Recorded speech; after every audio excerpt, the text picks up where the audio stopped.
자, 우리는 야고보서를 계속해서 살펴보고 있습니다. 야고보는 예수님의 동생이었고 예수님의 유년 시절, 청소년 시절과 청년 시절을 다 눈으로 보고 그와 함께 한 가정에서 자랐지만, 그래서 인간 예수는 내 형이지 그분은 메시아가 아니다, 그분은 하나님일 수가 없다, 그분이 유년 시절에 코 질질 흘려가면서 그렇게 기저귀 찬 것들 다 내가 보고 내가 봤는데 어떻게 그분이 예수님이냐 라고 했다가 그 야고보가 부활 예수님을 만나게 되죠. 부활 예수님을 만나고 나서는 더 이상 예수님은 자신의 형이 아니고, 야고보서 1장 1절에 뭐라고 자기를 소개합니까? 주의 종이다, 나는 예수의 종이다 라고 하면서 AD 60에서 62년경에 네로 황제 시대입니다. 가장 박해가 극심했던 시대에 야고보와 전승에 의하면 유대인들에 의해서 돌로 순교를 당하게 되었는데, 어떻든 이 야고보가 부활 예수를 만나고 이제는 나는 예수님의 종으로 살겠습니다. 그래서 예루살렘 교회의 위대한 지도자가 되었고, 이 야고보서를 기록한 목적이 뭐냐? 첫째는 믿음은 말로만 끝나지 않는다, 반드시 그 사람의 행위와 삶으로 증명된다라는 것을 설파하기 위해서. 그다음 두 번째는 무엇입니까? 자기와 함께 유대인이지만 예수님을 모르는 유대인들, 또는 예수님을 믿었지만 다시 율법주의로 과거로 회귀하려고 하는 유대인들에 대해서 그렇지 않다, 예수님만이 구주이시고 예수님만이 참된 메시아시다 라는 것을 전하면서 로마의 극심한 박해 가운데서 그들의 믿음과 신앙이 변절되지 않도록, 예수님을 배반하지 않도록 격려하고 위로하기 위해서 이 두 가지, 믿음은 말로서가 아닌 행함으로 증명이 된다라는 것. 두 번째는 초대교회 성도들에 대해서 그들이 과거로 회귀하지 않도록, 또는 박해 앞에 믿음을 변절시키지 않도록 하기 위해서 야고보서를 썼다라는 것. 이것을 죽기 전 적어도 1, 2년 전에 쓰고 야고보는 하나님의 부르심을 받게 된다라는 거죠. 어제도 제가 이전 교회에 사역했던 한 청년의 어머니가 돌아가셨어요. 그래서 어제 밤에 장례식장에 갔다 왔는데 정말 기도를 많이 하고, 제가 담당했을 때도 투병 생활을 좀 오래 하셨었는데 이제 항암제가 들어가니까 머리가 다 머리털이 빠지시고 이러시니까 제가 그 친구한테, 야, 목사님한테 이렇게 호스피스 병동에 옮겨서 이렇게 정말 하나님의 부르심을 기다리는 상황 가운데 있었다면 좀 연락 좀 주고 목사님 좀 엄마 좀 만나게 해주고 그랬냐고 그렇게 이야기하니까 엄마가 아무도 만나고 싶지 않아 하셨어요. 이렇게 머리가 빠지고 수척해지시는 모습을 가족들에게도 보여주고 싶지 않으셨어요. 그런 이야기를 하는데 참 마음이 많이 딱 이렇게 아프더라고요. 그래도 그 아버님한테 인사드리고, 그 오빠랑 그 아내 되시는 분, 또 그 제가 맡았던 청년하고 그렇게 인사하고 그 가정을 위해 기도하고 그렇게 왔습니다. 여러분, 우리는 다 하나님의 부르심을 언젠가는 받게 됩니다. 오늘 이 하루가 또 나에게 주어졌다라는 것은 두 가지를 의미해요. 하나는 내가 주님 만날 날이 가까이 왔다. 두 번째는 주님 이 땅 가운데 오실 날이 가까이 왔다.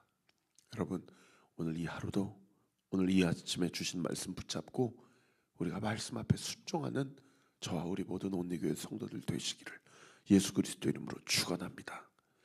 그래서 야고보가 2장에서 말로만 그렇게 신앙생활 하지 말고, 삶을 살아내지 말고 너희가 믿는 대로 너희 삶 가운데 그렇게 믿음과 신앙을 드러내라, 증명해내라 라고 이야기하면서 그 행함과 관련해서 어제 첫 번째로 우리에게 당부하고 있었던 말이 뭡니까? 우리의 언어 생활, 이 입술 생활을 꼭 점검하고, 우리의 입술과 언어가 사람을 죽이는 말이 아니라 사람을 살리는 말, 영혼을 깨우는 말, 하나님의 영광을 드러내는 말, 할렐루야, 그런 말 살아낼 수 있도록 그렇게 기도해라 라고 말씀을 하셨다라는 거죠. 저는 어제 설교를 하면서 말과 언어 생활에 파수꾼을 세우기 위해서, 입술을 지키기 위해서는 먼저 뭐를 지켜야 된다고 설교했습니까? 마음을 지켜야 된다고 말씀드렸어요. 그죠? 그런데 마음을 지키기 위해서는 우리가 어떻게 해야 된다고 그랬어요? 어제 설교 말미에 빌립보서 4장 6절 7절 말씀을 인용하면서 아무것도 염려하지 말고 오직 모든 일에 기도와 간구로 너희 구할 것을 하나님께 감사함으로 아뢰면 그분이 우리의 마음과 생각을 지켜주신다 라고 여러분 제가 오늘 어저께 그렇게 설교를 했습니다. 오늘 이 아침에도 아무것도 염려하지 마십시오. 할렐루야. 아무것도 염려하지 말고 오직 모든 일에 기도와 간구로 우리의 필요를 하나님께 감사함 가운데 아뢰면, 기도하면 하나님이 우리의 마음을 지켜주시고 마음을 지켜주시기 때문에 자연스럽게 우리의 입술과 혀도 지켜주신다라는 거죠. 그러한 은혜가 우리 사랑하는 온리교회 모든 성도들에게 있게 되기를 우리 구주 예수 그리스도의 이름으로 축원합니다.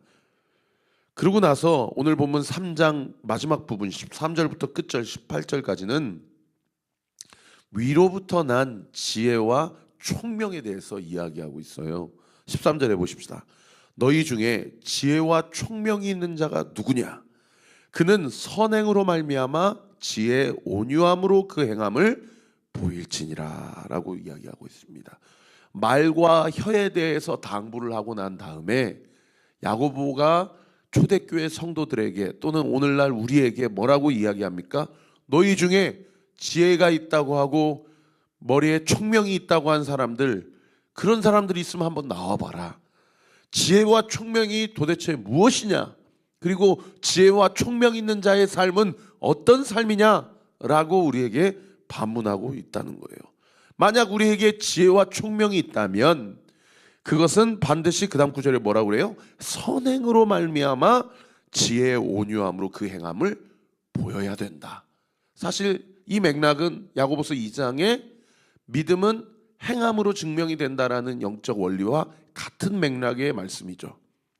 그런데 우리가 한번 생각해 볼 것은 성경이 이야기하는 지혜와 총명의 정의가 뭐냐는 거예요. 성경이 이야기하는 지혜와 총명의 정의가 무엇이냐? 단순히 이 세상에서 이야기하는 학식이 뛰어나고 배운 것이 많고 사리 분별이 뛰어난, 그리고 세상의 어떤 이치와 삶의 경륜을 잘 이해하는 것이 그것이 지혜고 그것이 총명이냐? 그것이 아니라는 겁니다. 그것을 14절부터 끝절 18절까지 야고보가 우리에게 성경이 이야기하는 지혜와 총명이 있는 삶, 그리고 그 삶이 선행으로 말미암아 드러낼진데 과연 그 선행, 그 행함은 어떻게 드러내는가 라는 것을 14절부터 18절까지 이야기하고 있다는 거죠. 여러분 저를 한번 쳐다봐 주세요. 여러분 결론부터 말씀드리면 성경이 이야기하는 지혜와 총명은 따라합시다. 관계, 영적 관계, 영적 관계에 대한 지혜와 총명을 이야기한다라고 알 수가 있어요. 오늘 보면 14절부터 16절까지 두 번째 단락으로 QTM에서 그렇게 단락 표시를 이렇게 나눠 놓고 있는데 여기 보시면 여러 가지 단어들이 나옵니다. 14절 보세요. 그러나 너희 마음속에 독한 시기 동그라미, 다툼 동그라미, 그리고 진리를 거슬러 거짓말 동그라미. 그리고 이 독한 시기 다툼이 16절에 또 나와요. 그죠? 시기 동그라미, 다툼 동그라미. 시기와 다툼이 있는 곳에는 혼란과 모든 악한 일이 있습니다. 여러분 지혜와 총명 있는 자가 누구냐? 그 사람은 선행으로 말미암아 그 지혜와 총명을 보여야 된다라고 이야기하면서 갑자기 14절부터 16절까지 반복되어서 나오는 단어가 뭐냐면 시기와 다툼이라는 단어예요. 여러분 이 시기와 다툼은 무엇이 기저에 깔려 있는 단어입니까? 관계적인 상황에서 내 안에 일어날 수 있는 감정이나 어떤 자세를 이야기하는 단어 아닙니까? 혼자 시기를 하는 사람이 어디 있어요? 그죠? 혼자 다투는 사람이 어디가 있겠어요? 누군가를 대상으로 지정을 해놓고 그 사람에 대해서 시기하는 마음. 저 사람 저거 잘 되면 안 되는데, 저 사람 저거 완전 넘어져야 되는데, 저 사람이 저런 꼴을 못 보는데, 저 사람 한번 확 누군가가 쥐어 박아야 되는데, 이런 마음, 시기하는 마음은 그 마음 가운데 뭐가 깔려 있는 마음이에요? 관계적인 미움이 깔려 있는 마음이죠. 그죠? 다툼도 마찬가지예요. 그게 그냥 마음으로 머물지 않고 이제 물리적으로 드러나는 거예요. 그래서 그 사람하고 말로써 그 사람의 마음 가운데 비수를 꽂고, 그리고 물리적으로 그 사람과 치고받고 싸우는 것, 그런 것들이 다툼 아닙니까? 이러한 지혜는 15절에 보세요. 위로부터 내려온 것이 아니요 땅의 것이요 정욕의 것이요 심지어 와 충격적이에요. 귀신의 것이다. 여러분 이 새벽에 한번 자기 자신에게 한번 정직하게 질문해 보세요. 내가 지금 시기하고 있는 사람이 있는가? 제가 이렇게 여러분에게 주의해 드릴게요. 내가 지금 비교하고 있는 사람이 있는가? 내가 지금 마음에 다투고 있는 사람이 있는가? 또 이렇게 제가 주의해 드릴게요. 내가 지금 마음에 가까이 하고 싶지 않은 사람이 있는가? 어떤 사람은 과거의 어떤 상처 때문에 그런 어떤 영적인 심리적인 정서적인 딱지가 지는 분들이 계실 수 있고, 또 어떤 분들은 사실은 지금도 그 사람이 너무나도 용서할 수 없기 때문에, 그래서 그 사람 가운데 큰 마음의 무거운 짐을 얹고 그렇게 살아가시는 분도 있을 거예요. 여러분 지혜와 총명을 야고보가 이야기하면서 갑자기 시기와 다툼에 대해서 우리 마음 가운데 찔림을 주고 지적을 하고 있다는 것이 이 새벽에 참 우리에게 시사하는 바가 매우 크다는 거예요.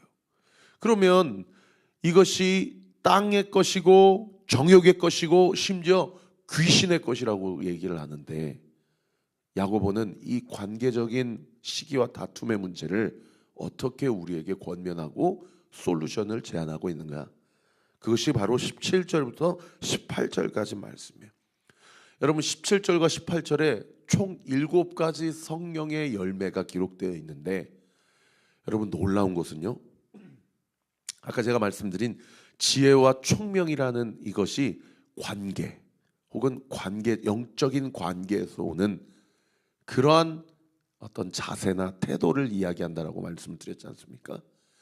그 관점 가운데 시기와 다툼이 왼쪽에 있다고 한다면, 그것과 대척점에 있는 7가지 성령의 열매가 오늘 본문의 야고보가 무엇을 얘기하냐? 17절에 보시면 성결, 화평, 관용, 양순, 긍휼, 선한 열매, 그리고 편견과 거짓, 이렇게 7가지예요. 그런데 결론부터 말씀드리면 이 7가지도 다 무엇과 관련된 그 전제를 깔고 지금 존재할 수 있는, 설명할 수 있는 단어라는 것입니까? 네, 맞아요. 관계적인 측면에서밖에 설명할 수밖에 없는 그런 단어다라는 거예요. 그러니까 혼자 성결하고 혼자 화평하고 혼자 관용하고 혼자 양순하고 혼자 긍휼과 선한 열매와 편견과 거짓은 이거는 불가능한 단어들이에요. 누군가의 관계 안에서 내가 어떤 자세와 태도로 내가 얼마나 지혜가 있고 총명한 자인지를 드러낼 수 있는, 내 삶으로 보여줄 수 있는 그런 단어라는 거예요. 여러분 그 누군가가 누구를 얘기할까요? 여러분 두 존재를 생각하면 됩니다. 첫 번째는 예수님이에요. 이 17절의 첫 번째 단어인 성령의 열매가 성결이라 되어 있는데, 이 성결은 다른 번역 성경에 순결로 번역하고 있어요. 이건 예수님과의 관계에서 내가 취해야 될 영적 태도예요. 거룩과 순결은 어떤 깨끗한 죄가 없는 상태를 이야기하는 것이 아니라, 우리는 죄 없을 수 없잖아요. 왜요? 의인은 없나니 하나도 없다고 성경이 이야기하고 있기 때문에. 그러니까 이거를 어떤 상태적인 의미로 적용을 하고 내가 받아들이면 우리는 죄책감과 죄의식에 쌓일 수밖에 없어요. 관계적인 측면으로 적용을 해야 돼요. 예수님과 나와의 영적 관계, 요즘의 영적 관계의 상태, 내가 주님을 얼마나 사모하고, 내가 주님을 얼마나 열망하고, 내가 얼마나 주님을 닮고 싶고, 내가 얼마나 주님을 사랑하는지. 그래서 나는 영적인 창녀고, 나는 영적인 세리고, 나는 영적인 고아하고 과부이지만 우리 주님과 관계를 맺음으로 나는 주님의 자녀고, 할렐루야, 나는 주님의 제자고, 나는 주님의 친구고, 나는 주님의 사랑이다라는 것, 이것을 믿고 그렇게 살아가는 자를 주께서 우리에게 성결하고 순결한 그리스도의 신부다, 이렇게 말씀을 하고 있다라는 거죠. 두 번째도 마찬가지, 화평, 다른 번역 성경의 평화, 이거 혼자 가능한 단어입니까? 절대 불가능한 단어예요. 이거는 주님과의 관계도 주님과의 관계지만 내가 만나는 모든 자들, 우리의 가정, 우리 교회, 우리의 직장, 우리의 친구들, 내가 만나는 모든 사람들을 화평하고 평화를 이루고자 하는 그 관계 가운데서 우리가 맺어질 수 있는 그런 단어죠. 어제도 전도하면서 제가 기도하는 게, 하나님, 지나가는 사람을 사랑의 눈으로 볼 수 있는 눈을 주세요. 그래서 안녕하세요, 온리교회에서 나왔습니다, 이거 받아가세요, 예수님 믿으세요, 이 건물의 11층에 교회가 있습니다, 저희 교회 한번 나오세요. 여러분, 그게 그냥 말, 이런 어떤 텍스트 워딩이 이렇게 전달되는 게 중요한 게 아니라 저의 눈, 저의 표정, 저의 몸짓, 저의 제스처, 이런 것들이 다 뭐가 뿜어져 나와야 되냐? 주님이, 성령이 주시는 그 사랑이 내 모든 몸과 마음 가운데 뿜어져 나와야 그 사람 가운데, 그래도 사람 영적 존재니까 다 알거든요. 아, 이분은 뭔가 좀 다르구나. 물론 이렇게 내밀지만 수많은 사람들이 그냥 지나가요. 됐어요, 거들러 보지도 않아요. 부담스럽게 여겨요. 그런데 어떤 분들은 제가 이렇게 드리면은, 이 건물에 교회가 있었어요? 아, 예, 이 건물에 교회가 있습니다. 교회 다니시나요? 다녔다가 지금은 안 다녀요. 저희 교회 한번 나오세요. 이렇게 얘기가 하면서 하나님께서 저의 기도를 응답해 주셨구나, 그런 마음이 화평과 평화로 그렇게 나오게 되는 거죠. 세 번째 보세요. 관용. 이 관용을 다른 번역 성경에는 너그럽게라고 그렇게 기록되어 있어요. 이거 관계적인 측면에서 나오는 단어예요. 그 사람의 마음이 너그러운 거예요. 마음의 길이와 넓이와 깊이와 높이가 큰 거예요. 어떤 사람도 다 품을 수 있고 어떤 사람도 다 담을 수 있는 그런 사람이 있잖아요. 그게 지혜가 있고 총명이 있는 자라는 겁니다. 네 번째, 양순. 양순을 다른 번역 성경에 고분고분하다 이렇게 번역하고 있어요. 그러니까 무슨 얘기입니까? 밑에 도움말에도 보시면 기꺼이 순종하는 상태를 이야기하는 거예요. 양순하면 결국 순종을 얘기하는 거예요. 예수님이 말씀하시거나 목사님이 이야기하거나 나의 영적 지도자가 이야기할 때, 주님 그렇게 하겠습니다, 목사님 제가 동의는 되지 않지만 그렇게 한번 해보겠습니다 라고 하는 사람들, 그게 관계적인 측면에서 오는 거잖아요. 다섯 번째 보세요. 긍휼. 긍휼도 뭐예요? 불쌍히 여기는 마음 아닙니까? 측은지심. 저 사람하고 나하고 무슨 관계가 있다고. 그러나 마음 가운데, 어제도 저는 사실 전 교회 성도들 만나는 게 쉽지 않습니다. 저 연락을 다 끊었어요. 괜히 그 교회 오해받을까 봐. 왜 사임했는데 우리 교회 성도들 만나고 다니느냐고, 그 말이 저한테 너무 큰 상처가 돼가지고 다 끊었어요. 그런데도 청년들이 저를 보니까 이렇게 안아주고, 목사님, 저 안에도 인간적인 서운한 마음이 있죠. 그러나 그렇게 보고 만나서 기도해주고 격려해주고 감사, 그런 것들이 인간적인 서운한 마음이나 상처를 다 초월하게 하더라고요. 다 초월하게 하더라고요. 왜요? 우주적 교회를 보게 되는 거죠. 내 성도만 우리가 하나님 나라 가족이 아니고 이 땅에 있는 한국교회 모든 성도들이 우리가 사실은 예수 그리스도의 가족인데, 이런 생각이 들게 되는 거 아닙니까? 여섯 번째, 선한 열매. 선한 열매를 다른 번역 성경에는 착한 행실이라고 그렇게 번역하고 있습니다. 착한 행실, 즉 삶의 결과가 지혜와 총명의 6번째 열매다. 마지막 7번째, 편견과 거짓. 이 편견과 거짓을 다른 번역 성경에는 위선이라고 번역하고 있어요. 앞에서는 막 이러면서 뒤에서는 완전히 호박씨 까고 있는 거. 그런 사람들이 얼마나 많이 있습니까? 겉과 속이 다른 사람들.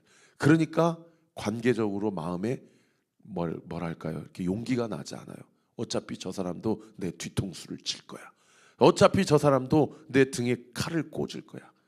이런 것들이 다 세상의 관계예요. 그런데 하나님 나라 관계는요, 믿어주고 기다려주고 사랑해주고 품어주는 것. 그래서 얼마 전에 어떤 분의 인터뷰를 제가 들은 적이 있는데, 목사할 때 목이 기를 목자라고. 그래서 목사는 어떤 사람이냐? 양을 기르는 사람인데, 양을 기르려면, 그래서 그 양들이 잘 성장하려면 첫째는 그 양을 사랑해주고, 그리고 그 양을 믿어주고, 그리고 그 양이 잘 성장하겠거니 하고, 그 양이 설사 내 등에 칼을 꽂는다 하더라도 그 양을 위해서 기도하며 기다려주는 사람, 그 사람이 목사입니다. 이런 인터뷰를 하는 걸 보고 정말 마음에 많은 찔림과 회개를 한 적이 있어요. 아, 내가 우리 성도님들을 얼마나 믿고 기다려주는가. 왜 아직도 이 모양이냐? 왜 아직도 이거밖에 못하냐? 라고 하면서 우리 성도들 중에 또 몇몇 성도들을 내가 시험에 빠뜨린 것은 아닌가. 아, 믿고 기다려줘야 되겠다. 왜요? 우리 주님이 나를 믿고 기다려주시기 때문에. 할렐루야. 오늘도 지혜가 있는 성도들 되시기를 예수님의 이름으로 축원합니다.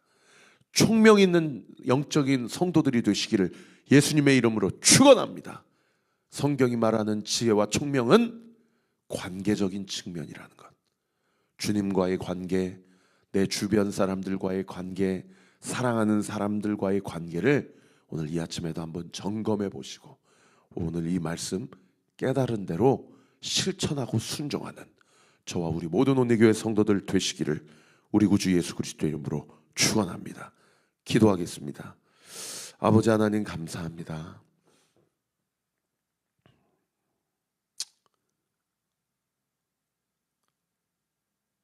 나를 사랑하셔서 나를 살리시기 위하여, 그리고 나와 교제하시기 위하여, 나와 관계를 맺고 싶으셔서 하늘 영광을 버리시고 이 땅 가운데 오신 주님,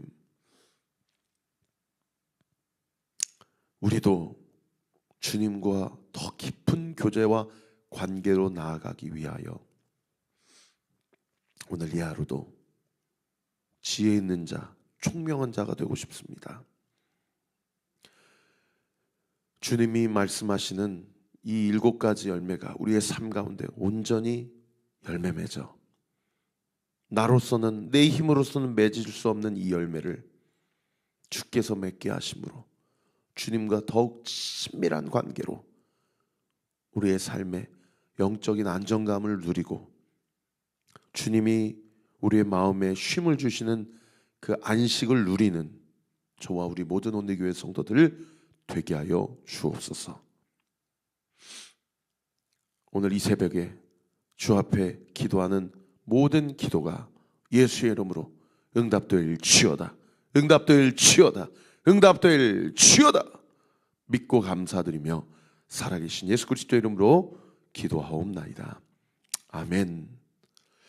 지금은 우리 구주 예수 그리스도의 은혜와 하나님의 사랑과 성령 하나님의 위로교통 충만하심이 주신 말씀 붙잡고 주님과 친밀한 교제와 관계 속에서 내가 맺으려고 아둥바둥 몸부림쳐서 맺어질 수 있는 열매가 아닌 주께서 나의 삶을 통해 맺게 하시는 열매임을 믿고 더욱 주님을 사모하며 더욱 주님과 깊이 교제하기로 결단하는 우리 사랑하는 온리교회 모든 성도들 머리 위에